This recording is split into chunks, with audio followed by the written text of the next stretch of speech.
Let's do this. All right, okay, we're starting off with another Chillin' with Chefs episode. I might have something underneath this apron, I might not. So we're really excited to introduce our guest today. We'll wait till you turn around in the sauna to find out. You'll find out soon. So we're really excited to have our friend Chef Cam Dobranski join us today. I'm excited too. Cam is a man of many talents. He's a chef, he's a restaurateur. Did you study fashion in school? Nope. You would look at this and you would think that he went to fashion school because they're very fashionable. They are. Forgive me because I've probably told hundreds of people that you went to fashion You school. can too. Yeah, that's our story, so we're going to stick with self-taught fashion school. Yeah. So apron line, And then spiritware, plateware. You've seen his plates at many, many places, Yeah, for sure. Yeah. Am I forgetting Thanks for having anything? No, just serial entrepreneur, I guess. Yeah. Yeah, that's amazing. We're excited to get into the sauna.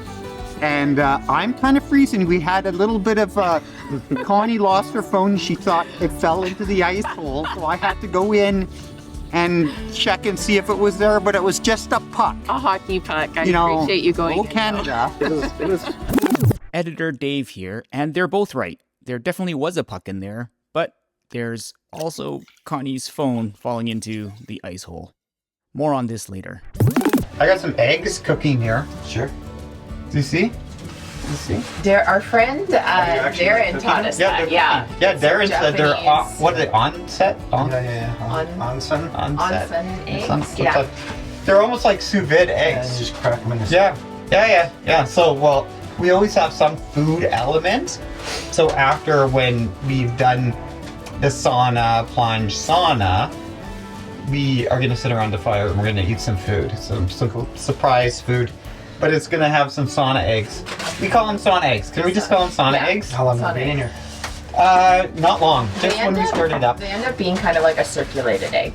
Yeah, they're like sous vide eggs. Yeah. Whoa. And it's sanitary because the shell is still on. So you It's like not absorbing you any like of our heat? sweat.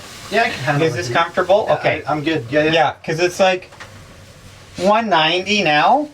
Yesterday was 170, and our guest said that she couldn't breathe. Remember we did the Yeah, The sweat lodge. lodge. We always I- talk about that experience I with almost you. died in there. Yeah. It was like an amazing experience, but it was like I could barely hold on. We were all barely holding on, and do you remember they were passing around that jar of the bear fat, the rendered bear fat, and we We're were like rubbing cooking it all over ourselves? our bodies. I felt like that was just cooking us faster. But it was like an incredible. That was an experience for sure. Yeah, it was very emotional. I think a lot of us were like really got into it, and we're like, it got quite emotional. Some people weren't so much, but Well, that was a weird time because I just flew there because I was just in that earthquake. yeah. It was like Yeah. crazier. So it was like a lot going on for me back then. Yeah. Yeah, so where was that earthquake anyways? Nepal. Me and my wife got married there. Yeah, In that Nepal. was crazy. Got married on a mountaintop. But the earthquake happened 2 days after. Oh Yeah, it was my crazy. goodness. And you guys were up on a hill and you just kept on going up, I remember. Well, we were coming down, just missed everything, but we were in a crazy earthquake for a week. And then, long story short, we survived. It was crazy. Got airlifted to India, had to stay there. Got airlifted, or got out of there, went to Chicago to just do work, and then met you guys. Yeah, And then didn't you get airlifted out by the military or something too? Yeah, a C-17. Yeah, it was geez. crazy. And did your friends and family know if you were okay? No, everybody thought, we thought we were gonna die, but we lost contact with everybody. It was pretty crazy. Wow. Yeah, That's It's an nuts. experience. that's an experience. But anyways, back to the heat. Yeah. So, I mean, we're really excited to have you here. We, it's very unconventional the way that we do things. We are, we're doing it inside the sauna and having a nice conversation. And, we love to talk to, our friends that are doing extraordinary things and, dive into, what makes you tick and, We want to know the secrets to your success. I don't thank you if you think I'm successful. I'm not successful yet. I don't think in my mind, but You're you know very what? successful. Every single successful friend of ours has very similar Yeah. attitude, that's pretty cool. So tell us, take us back to the beginning. Like, how did you get started? I know you trained in Switzerland, right? As a chef. as a 20-year-old kid, I moved to Switzerland not knowing where Switzerland. Like I've been to Europe before, To but cook, though, right? yeah, That's how when- it started. When as I to was cook. 13, I actually moved. I went there on a school trip. My parents sent me on a school trip. Back there was like $2,000 to go to Europe for 10 days. Yeah. But went there, and then when I was 13, I was like, I want to live here.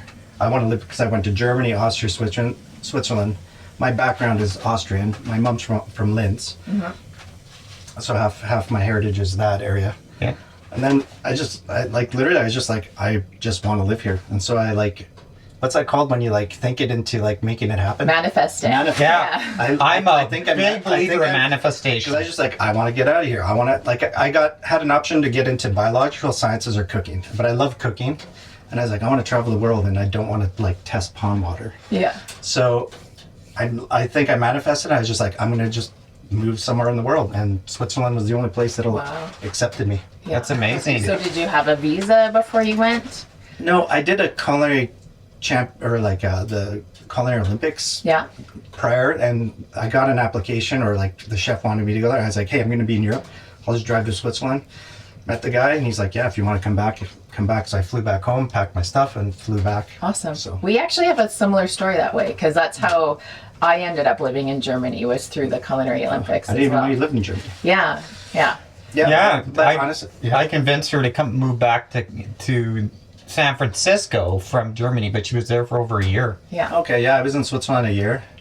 You know, that kind of food is a little bit different, but I And the love it. kitchens, I know, are very different over there. Yeah, well, even this one in Switzerland, I went there and I was like, I thought it'd be just like a weird kitchen, but everything, this is 30 years ago, everything was electric, like Oh yeah. induction burners. The Okay. Oh wow. Rationales, High-tech. induction burners, like no corners, like coolest kitchen. Wow. And they, you know, I got 5 weeks paid holidays to move there, Wow. you know, but I was 20 years old. What did I know? Yeah. So I just got into trouble. And then, Partied a lot? but because of that, I always say, because of that, it was kind of like my first entrepreneurial thing, other than like selling like weed as a kid or something like that. That was part of my journey too. That Yeah. got me through college. But I was just like, I found who I was. When you're you probably felt the same thing when you're by yourself, you don't know anybody.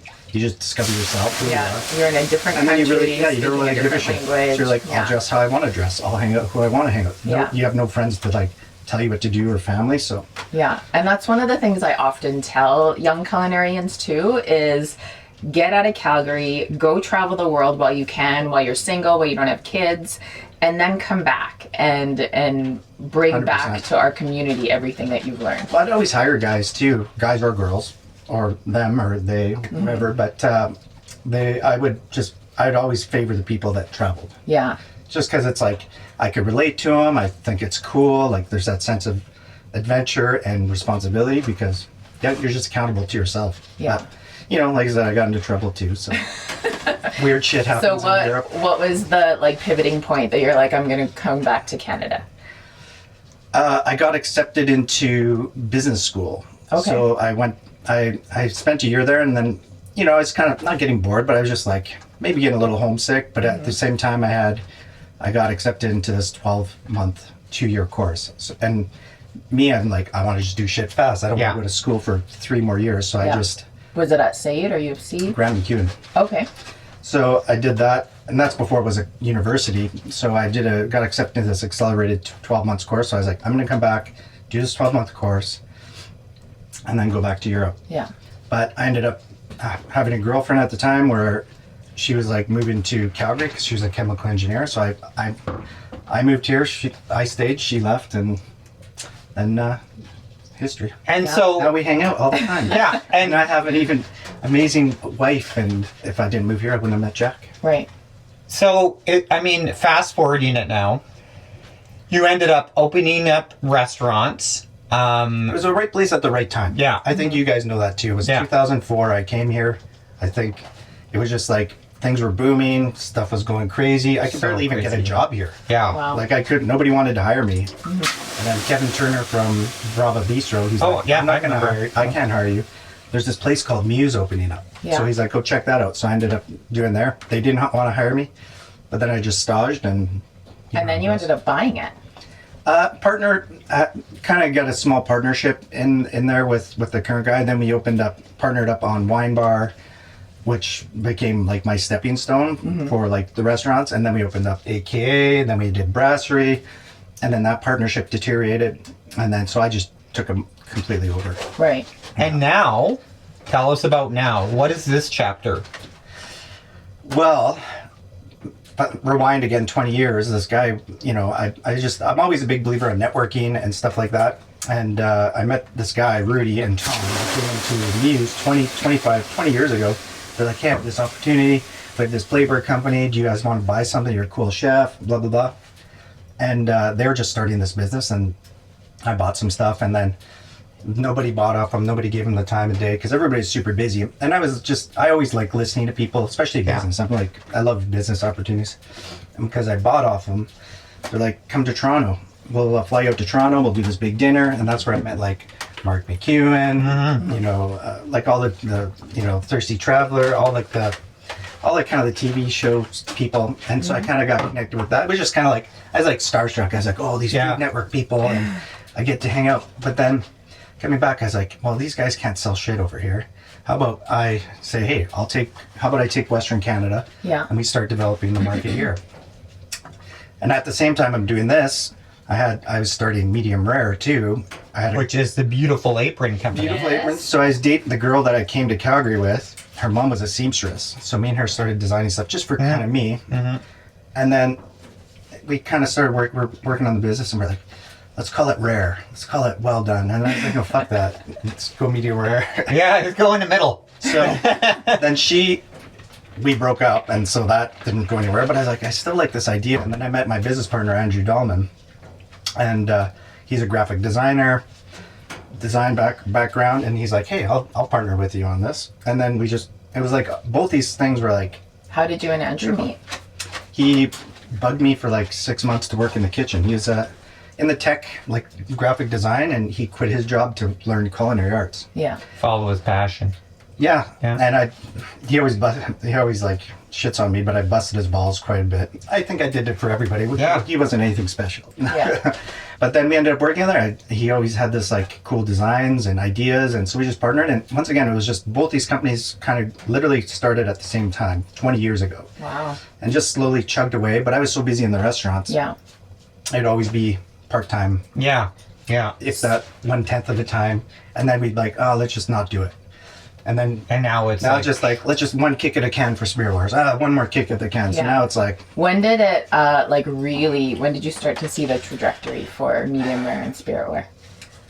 Just before I sold the restaurants, like things were really starting to go, and, we tested out some new products. Spiritware specifically, we were modeling after what's going on in Australia. And at the time I was living and working in China, building, like designing restaurants in Beijing.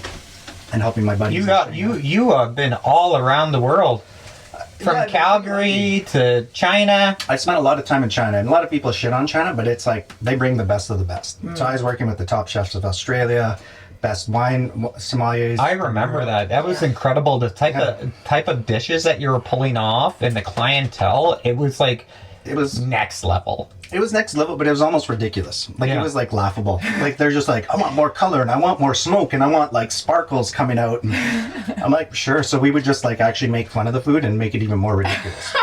They loved it. And then so I did that for about 2 years. But in the time, these guys would fly me over there. I'd use that time to like with their funds to develop the plate, where I hang out with the guys, see what's going on at all the Michelin restaurants there. And is all of it being produced in China?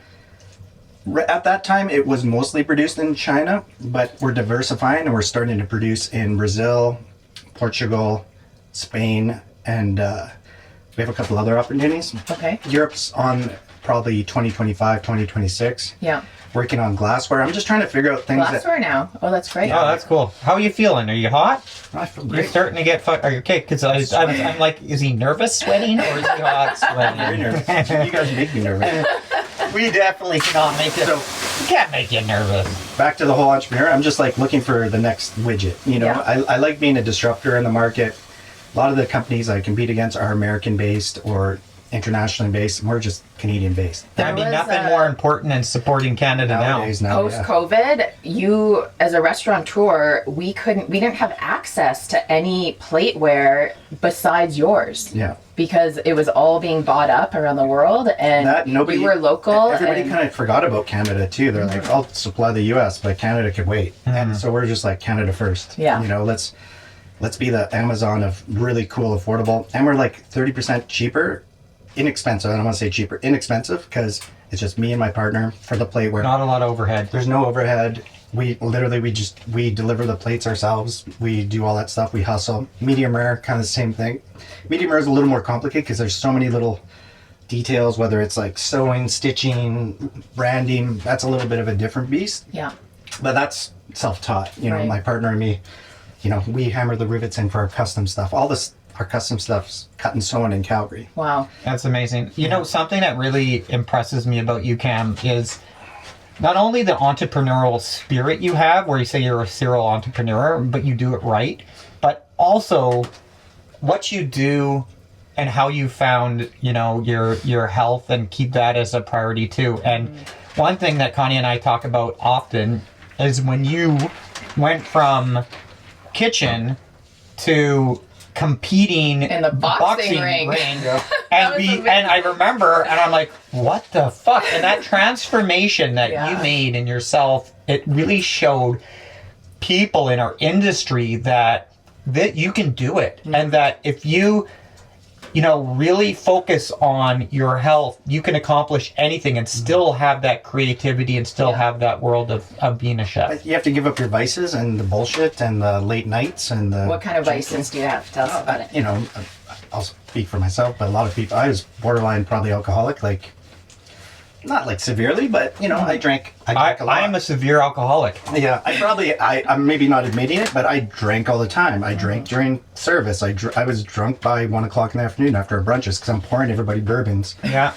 And then five One for the me. guest, Yeah. one for myself. But then everybody wanted to drink with me, so Yeah. that became a thing. And then I was like, you know what, fuck, it's just not worth it. I don't want to die. I'm getting older. Yeah. I want to challenge, you know, I got up to like 200 pounds, over 200 pounds, and I was like, this sucks. I can't fit into my tuxedo. Yeah. I'm sweating at weddings. I'm just like, I remember the day I flew from China to a wedding, my sister-in-law's wedding, 30 degrees out, Toronto. I had my tux ready for me. I couldn't fit into my tux.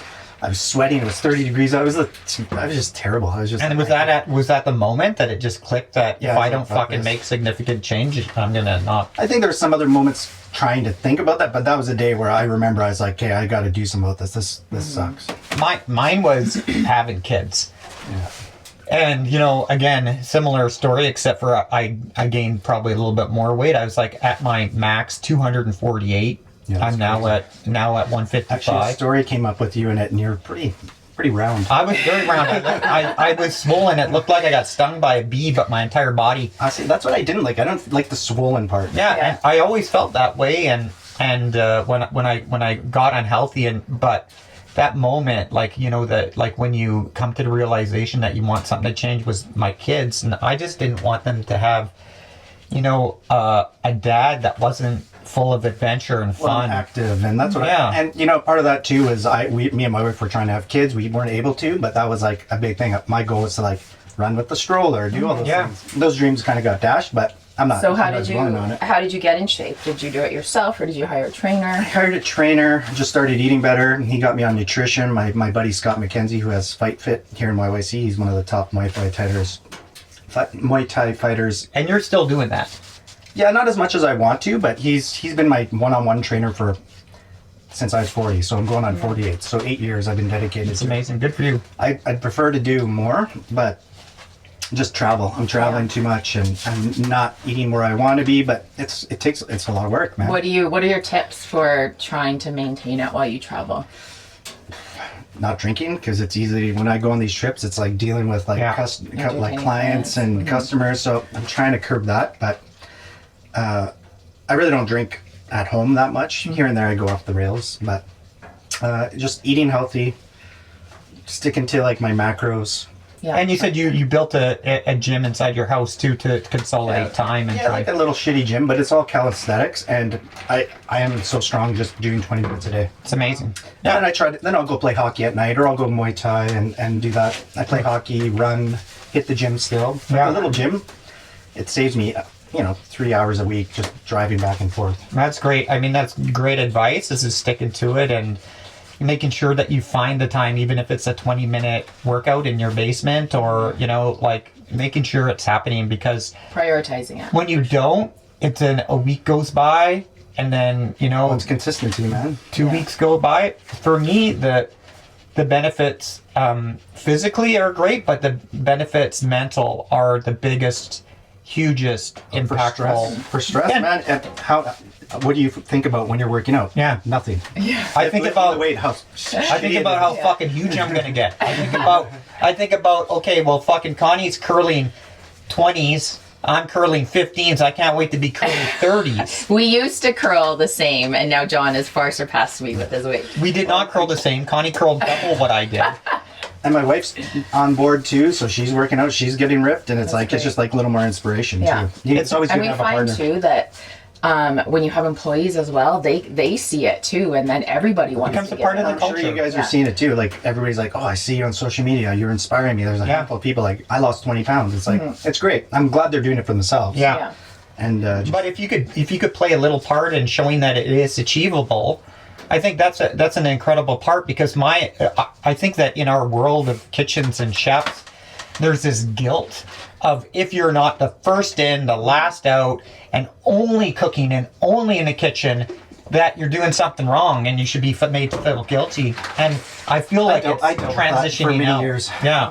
I mean, I lied. things are different from 20 years ago. Yeah, I used to lie about riding my bike commuting and say that I was in a meeting just because I felt guilty commuting to work by bike, because it ended up saving my life. Yeah. Well, with other restaurants, you could easily do that. I'd be like, "Yeah, I'm going to this restaurant," and then I would just go home. Yeah. How's our time, Connie? Well, the phone has shut down. It is too hot in here for devices, Yeah. so we're well past our time. We can Okay, let's go and do it. Let's go do it. I lost track of time. I was having so much fun. Well, we're gonna come in for a second round to get straight deeper. I'm wearing my apron in, Connie, because I'm not wearing anything except for the apron. Your butt's facing feel the like camera. I'm missing out. Pop in. Yeah, there we go. There you go. Woo. Okay, and then if you want, you can go down like this. Okay, so we're gonna do a quick fire, okay, buddy? Go. Okay, ready? Hot dogs or hamburgers? Hamburgers. Okay, ketchup, or mustard? Neither. Oh, Mustard. plain. Mustard. Okay, okay. Mayo. Mayo. Pineapple on pizza, yes or no? Not really. No? Okay. Favorite chocolate bar? I like Lindt salted chocolate. Yeah. Yum. Favorite city to eat in other than Calgary? Shanghai is always fun. Shanghai. Favorite restaurant outside of Calgary? I always liked How to Cook a Wolf in Seattle. Oh, yeah, Oh. that's a good one. Okay, well, you're doing pretty good. You're killing it. You've cold plunged before. Yeah, not very often, but this is fucking cold. Yeah, it's good. I mean, it's probably, if you get uncomfortable or dizzy, you gotta get out. Oh, you ready to get out? I could probably get out. Okay, so put your feet up here and just slide your butt back. Feet up. Yeah. Yeah, that's like a pro, man. Nice. Oh, okay, we'll be in here for about another half hour. Okay, I'm gonna feel for my phone. Not in here. I'm feeling for Connie's phone. It's definitely not in here. I couldn't last, guys. You did Oh, that great. was good, buddy. That's the second longest. It's not in there. Woo! Yeah, coming out. I could barely even concentrate on your quick fires. That's why we do only quick. That's why we do quick fire, not like quick fire, not In-depth like questions. Thoughtful. I could barely even catch my breath. it's fucking cold. Thank goodness we had the insulation of the aprons. So much colder with the apron on. Oh, my dad's calling me. Checking to make sure you're still alive. Hey, Dad, I'm just doing a cold plunge. I'll call you back. Yeah, let's go warm up in a 200-degree sauna. Oh, okay. It's nice and warm in Oh, here. it's going to be good. I love mayo, but I try not to eat mayo anymore. So, like a good Dijon or a grainy mustard. I don't like French's mustard, like the white yellow mustard. Yeah. Oh, I like it. Connie loves it. I love it. Like on certain things, I have to have it. Like Certain things, like maybe like ham, like roast ham. Reuben sandwich, Reuben stuff like sandwich, that. yeah. Like, but I still like spicy, like Dijon. Yeah. Oh, that's like a warm blanket. How does that feel? Feels good, eh? It's like burns. Yeah, in a good way. Yeah, Yeah, like, that's like sweat lodge burn. but that's the way it's going to be the second round. It's going to burn. It's going to feel good Let's do it. and painful. Hopefully I could survive. Okay, Good thing I so signed a waiver, right? second, yeah. Well, you know, hopefully you make it. But you know, that's what married to a I just lawyer got does. life insurance, so Yeah. Oh, that's good. Hopefully we won't have to use it right now. Your days seem to change all the time, but do you have like a morning routine that you do? yeah, it's kind of boring, but Well, I'd like my to hear morning, it. my morning routine is I'll usually get up, make coffee. I love coffee. Like I drink a lot of coffee. Yeah. Probably How too do you much. drink your coffee? Just a little bit of cream. I used to drink it with sugar. This is another thing. Before I was like unhealthy, I would do like 2 tablespoons of sugar, cream. Nowadays, if I put sugar in my coffee, it's like gross. Yeah. Like, it's just like I cut out all the sugar, all that stuff. So, coffee. Usually put on the news. I like just that's the only time I really watch TV is just like catch up on the news, especially with like this Gong Show of what's going on right now. Yeah. Oh yeah, it's very interesting. Very. I mean, news interesting. is like a soap opera now. Yeah, hang out with my dogs for a little bit, and then usually what I did a 20-minute exercise. I did core today. Oh, nice. I have one of those things you put in the in your doorway. Yeah, yeah. So like, I hate chin-ups, but I couldn't barely do a chin-up like 2 months ago. Now I could do like 3 sets of 10. So it's just those little Wow. challenges. Wow, I that's could do amazing. that. I did the little roller kind of core. Yeah, thing. yeah. I got one of those. And then too. some. I nailed some hooks into my walls, screwed them in, and now I do like bands. And so I just did a wood chopper exercise. And then I just hung out, checked my emails. Usually check my emails, and then we have with Medium Rare, we always have a 9:15 meeting. So I was on a meeting. And then just it's like more of like, hey, what's going on? Check in, like, because we have a guy in Toronto, our team here. So it's always just get on the same page. Just emails, and then every day, honestly, every day is different for me. Like, I have zero routine. I'm actually like, I'm really shitty at like concentrating. I think after getting rid of the restaurants, I have trouble. Like, I think I have like some type of ADHD or something because I can't concentrate. I have 3 different emails. I'm skipping back and forth, but. Sounds like you might. I mean, I might be able to diagnose you because I was diagnosed at 9 years old with all my disorders. No. Superpowers. Yeah. Learning disabled, ADHD, dyslexia, all the things. Yeah, I probably have some. And it sounds like you might. You might have a little bit. And that's okay because, you know, yeah, I mean, nowadays they call it a superpower. When I was a kid, I was not. I mean, I was sent out into the hallway and I would just take apart my calculator, and that's what my entire day consisted of, running up and down the hallway. And usually people that do have trouble focusing tend to be most creative, and you are very creative. Yeah, maybe, but yeah, I just And entrepreneurs. But I don't like having a routine because I have so many different things on the go, different meetings every day.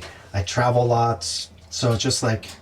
But my morning routine's pretty on par. I like getting a little, like, if it's like 15-20 minute workout in the morning, I'm like stoked. just getting it If done. I could do Yeah. 30 minutes, but I'm just so tired. And so, like, I'm just like, I don't want. I'm like, do you guys love working out? Like, I know you love working out. I do love to too. sweat. But I like it is a lot of work to work out. So you have to the motivate sense of yourself. accomplishment, Yeah. you remember.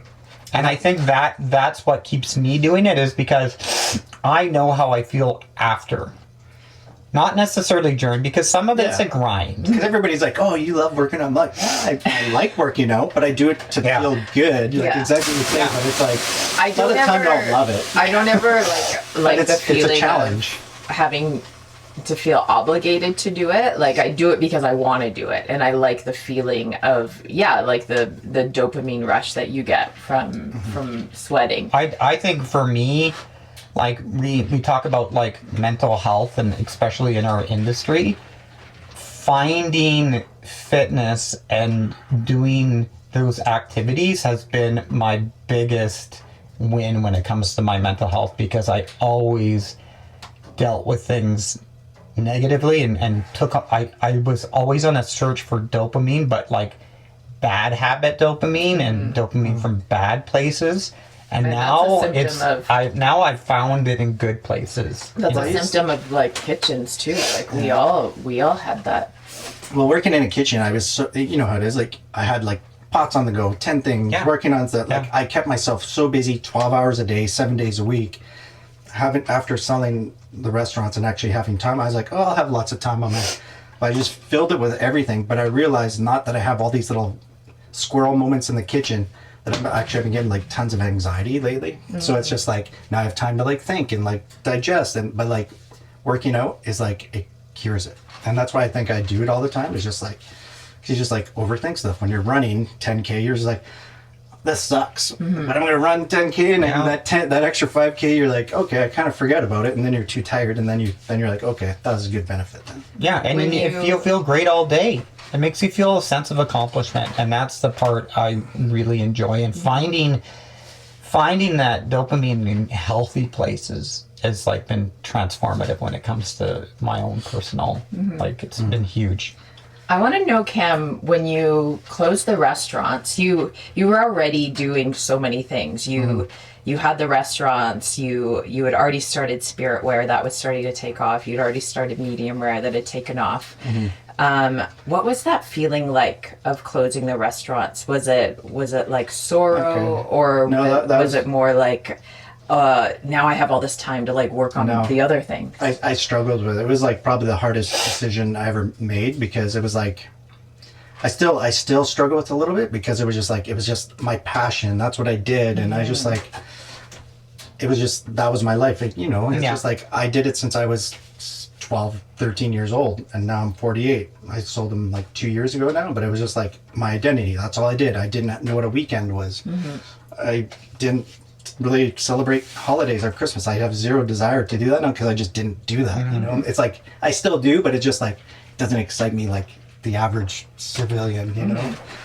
But it was like it came to the point we were trying to have kids. We were just like at a point where we're just like, hey, we need to make some changes, because health wise, and it was just like grinding on me, and I wasn't maybe at my best in the end. And then I was just like, there's just an opportunity, so we were able to sell. And yeah, it was the toughest decision, on scary moving on to putting all my eggs into my other businesses, but just my identity as a chef. I thought everybody would be like, oh, he's a sellout and doing this, and Yeah, I know. I you mean, know, it's just like I really thought that, and I was like, oh, I'm letting down the neighborhood, because I've been part of Kensington for 20 years. I literally was on that block for 20 years. Yeah. But I was just like, you know what? Did the community support you? Everybody is sad here, but it was like more of I was letting down my employees, I was letting down the community, I was letting down my identity. And then after, it took me about a year to like come to terms with it, and not walk into a restaurant and be like, oh, what's the busser doing? And I'm like, what am I doing? Like, because I was trying to figure it out. And then it came to a point, probably in the last 6 months, 8 months, I'm just like, I'm explaining it like I closed that chapter. And it's just like, it's like kind of a cheesy analogy, but it's like, that was a huge adventure in my life. It took me all over the world. I met a ton of cool people. I learned a lot about business, but it's like, now I'm excited, because now I could take my businesses. Restaurants, I felt in my smaller restaurants, I was kind of capped at what I could do, and I just kind of felt handcuffed.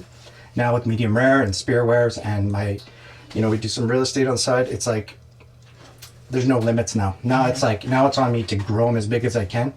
And you guys, everybody thinks I'm successful, but it's like, I hustle. Like, we all hustle. And we have our challenges with like, cash here and there, or deciding to buy stuff. Like, sometimes I've been near broke many times. So it's not all roses, but right now it's on an up Life right of an now. entrepreneur, though. But it's all risk. really, It's all risk taking. Yeah. Like right now, Medium Rare is in a big risk taking, because we're building a new clothing line for it, and we're just launching with another company. And it's kind of make or break us. Like, it'll either make or break us. And you're predominantly commercial, right? Like you. Medium Rare, yeah. But we do stuff for like Food Network, all the Top Chef Canada. So we do stuff for like TV shows, Netflix. We do a lot of home cooks, but we're focusing on home cooks for a long time, like B2C. But we're like, our main bread and butter is like restaurants and wanting cool stuff. And that's where we could put my creativity with like working with chefs to develop cool branding and aprons and give them ideas. And so it's, Do you like looking at all these pieces and like I can even me It's a just to lot. wrap my head around like the complexity of it. yeah, Do you have a you guys do mentor? the same thing. You do 10 different things. You guys, Sure, yeah, but like you're involved in different businesses. Like, do you have a mentor that you get advice from? Do you have somebody that, or is it all your trial and error? It's all self-taught. Like I've talked to some really cool business people, but I don't have anybody as a mentor per se. But I reach out to like guys that are like that I could say that are very successful and be like, hey, what would you do? Like, how does this? But really, it's Who like, is that for you? there's like some guys in, there's a buddy of mine that I haven't talked to him for a while, Robert Lohr. He's very smart in like the tech industry, but I always like hearing what he says. It's more of like listening to people, not necessarily asking for advice, but Transferable. yeah, and just be like, how'd you do this? How did you get to the next level? But it's all like you gotta spend money to make money, and if you don't risk it, you never know. And then Spearwares, and just a lot of time I'm just trying to like predict trends and seeing what's going on in Europe. And it's like, okay, I don't want to saturate the market. So what could we do? Maybe let's look at glassware. Let's look at some other options, because I just don't want, A, I get bored, but B, you need to grow the business. And, our goal is to grow Medium Rare and Spearwares into one of the biggest brands in hospitality. That's my personal goal, and my partners Well, too. I mean, that kind of segues into my next question is, what's the next chapter? What's next? What are we Next, in I for, think I Cam? just want to What are we in chill. for? Nothing. I actually, my goal is to like mentally chill a little bit and Yeah. like divest a little bit. And first part of that was kind of letting the restaurants go. But I have some like interesting personal things I want to do. I want to take some like more. I want to work remotely more.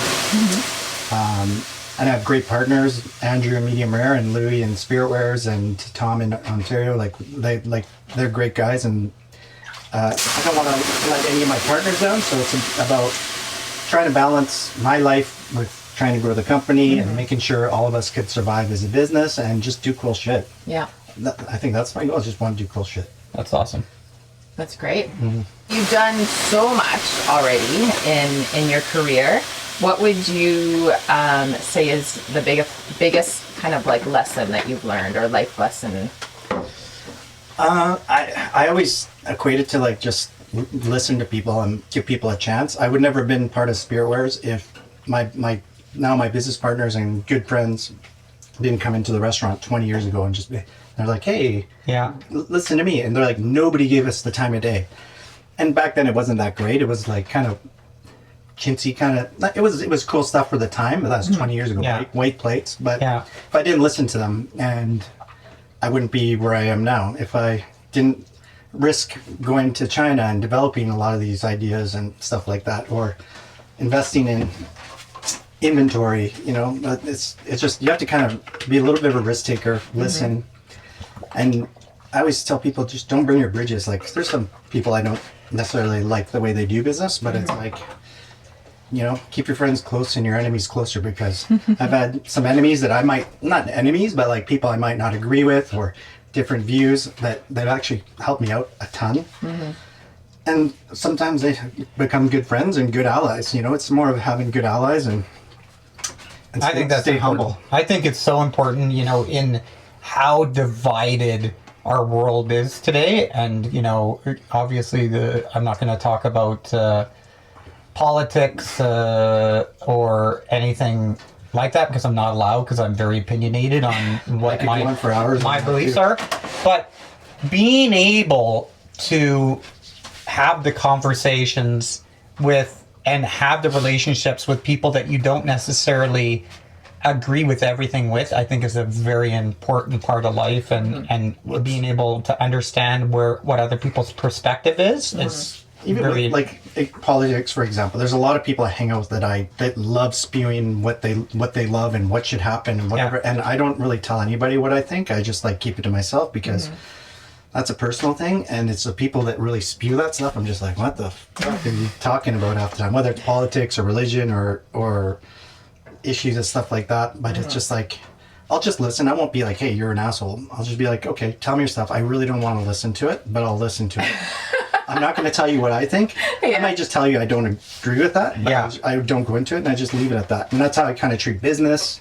Just listen, because if you start spewing off, you might piss off the wrong person, and might go sideways. Even if it's with a friend or whatever. But I think that's a wise advice for an entrepreneur is you know, I think being neutral. I mean, me, I don't know everything, and just because I'm super like stuck on an opinion doesn't mean that I'm right. And a lot of the time I am wrong. And Connie and I have different views on things, and you know, I may go in hot when it comes to a certain subject, but by the end of it, because we're open to have the conversation, by the end of it, she's sometimes mostly right. And you know, have to have to compromise, and you know, it's like a marriage hear people sometimes out, too. man. Hear people out. Yeah. But one of my downfalls is I hold grudges. You might not know it, but I can hold a grudge and be like.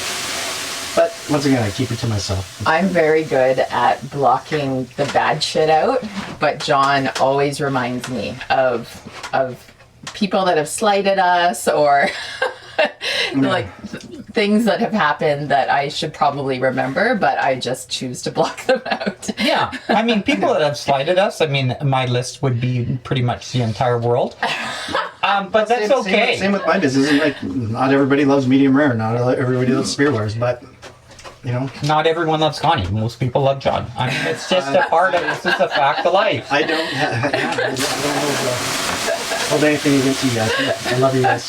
Yeah, we love you too. That's why we're talking with you, and we're trying to dive in and find Cam's secrets. I mean, I don't really have any. Multifaceted, lots of irons in the fire, and you seem to be crushing it with what you're doing. And you know, you look every which way, and you see your companies everywhere. Every restaurant I walk into, I see plates. I see your aprons. And now you've started a residential line for spiritware as well. That was kind of a product of COVID, but we've had such demand of people at home. They're like flipping plates. They're like, where did we get this from? So everybody we just said, screw it, let's just put it out there. And so we changed up the lines. But yeah, it's been... Yeah, some friends of mine, good. Dale and Shane Green, bought like last year, all your plates for their house. So we go over to their house often, and every single one of their plates are your plates, and they love them. No, it's, but it's, I appreciate that, but it's like something still where deep down, I still don't feel I'm where I want to be yet. And so I think that's the drive of entrepreneur, and it's cool, and sometimes it's weird. Even like, so I don't even want to brag about it sometimes, but I should be bragging. All the guys in Top Chef Canada are wearing it, or the Netflix show. Or, it's incredible. And every single restaurant in Calgary has your plates. But the thing is, what makes I feel like some things that make good entrepreneurs is fear of failure, and being able to be humble enough for other people to brag about you. And yeah, like we said, you're everywhere, and we're gonna do the bragging. Yeah. But on that topic, what is your biggest fear? Well, that's a big one, kind of sadly. Honestly, the future, just growing the business and making sure I could have a sustainable business in the future. Like, that's what you can't, like you guys know, you can't just like sit back. I love being involved on a day-to-day. I love cultivating ideas with the team. I have one guy in Frankfurt right now, my partner Cam. He's searching out some new ideas for us, and because there's so we're looking at trends in Europe, China, Australia, Canada, US. So it's like there's always somebody on the ground for us somewhere. But just it's the future. Yeah, I just really want to make sure that this is a sustainable business. So far, it's been, but it's it has its moments. That fear of failure or fear of non-success is what drives creativity, and what pushes you to look at the next thing now. COVID and all that stuff, like man, it was nuts. Be nimble, yeah. And even like some of our plate creations, if the glaze goes wrong, it becomes one of the most popular items. Like stuff like that. Yeah. Same with medium rare. We get a canvas that's not super stoked on, but we make a cool design, and it becomes the hottest seller. Yeah. Like it's just like I love that. So you never know what the trends are, but. Yeah. our goal is to be the trendsetters, not the followers, and I really try not to look at the noise. There's sometimes you have to kind of see what the competition's doing. I'm not saying I don't follow them, but it's like keep your finger on the pulse and keep on. That's great advice. Keeping on. Yeah. You getting hungry? Yeah. We should. You think our eggs are cooked or what? Those eggs and see how it turned out. I think the eggs should be Egg cooked. between you is cooked. Yeah. I got my legs crossed. I'm going to be coming back in here. When they're all gone, I'm going to be coming back in. Yeah. So I'm going to be throwing another log on the fire. Okay. Okay, let's see Body. how these eggs turned I'm out. going to put a little in the middle. Uh-oh. Oh, are they cooked? No. Didn't work. They're on the fire. I feel like our egg experiment could have went another hour. Well, good thing we had the ribs because we weren't going to do ribs. We were just going to do Oh, eggs. see, yeah, it got a little bit. That one's already cracked. Yeah. You wouldn't think that we're chefs, eh? When you fucking Well, thanks for having me, guys. yeah, it was I didn't know what to expect. I was a little nervous about the cold plunge. Were ya? I was like, man, I haven't done that for a while. I'm glad I went the second longest though. Yeah, we had some guests that went in and out. In and out. Yeah, and didn't even go up to just up to their waist. No judgment, no I judgment. wanted to wait till I get that little warm barrier around. I was at this like Nordic spa in Ontario, and I was doing the cold plunge a lot, but you have to build that little warmth around yourself. Yeah, you almost want to like hug your body Yeah. so you don't like get it in your armpits. Keep your legs closed. You got some salt there, Connie? Can you season my eggs? Yeah, I can do it again. I already did. Oh, you did? Okay, that's good. I didn't know you already did. Well, don't fucking salt the eggs. It's one of Medium Rare's taglines. This salt needs more salt. Gorgeous. Oh, look at that. Good egg cookery, John. You know. Let's dig in, guys. Okay. Some ribs.